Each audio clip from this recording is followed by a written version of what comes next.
Merci. La parole est maintenant à Madame Fiona Lazare pour le groupe LAREM. Merci, Monsieur le Président. Permettez-moi tout d'abord de saluer l'engagement unanime et transpartisan lors du travail qui a été effectué sur ce texte. L'enjeu le commande et je me réjouis que nous ayons pu, en commission comme au sein de la délégation aux droits des femmes, travailler dans un esprit d'exigence et d'ouverture. Cet article 1er prévoit un renforcement du dispositif de l'ordonnance de protection. C'est un dispositif essentiel pour la protection des victimes de violences, car il couvre la période où ces victimes sont les plus vulnérables.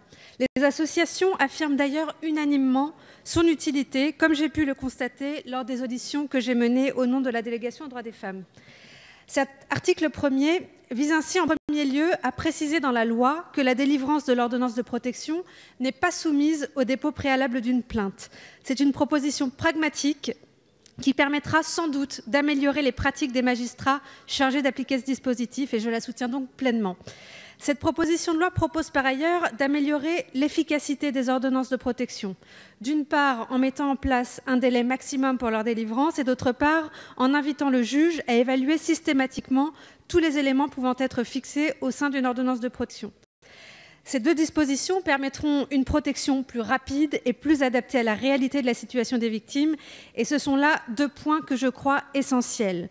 Lors des auditions, j'ai également pu constater que les ordonnances de protection étaient insuffisamment utilisées.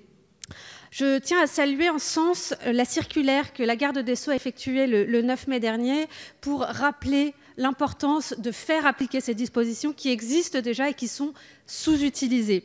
Je crois qu'il faut poursuivre les efforts en matière de communication pour que les femmes victimes, mais également la police, la justice, se saisissent pleinement des dispositifs qui existent. L'ordonnance de protection a fait ses preuves, il faut poursuivre en ce sens et je crois que cette proposition de loi va permettre de la rendre davantage utilisée, davantage efficace et c'est là, je pense, une très bonne chose pour la protection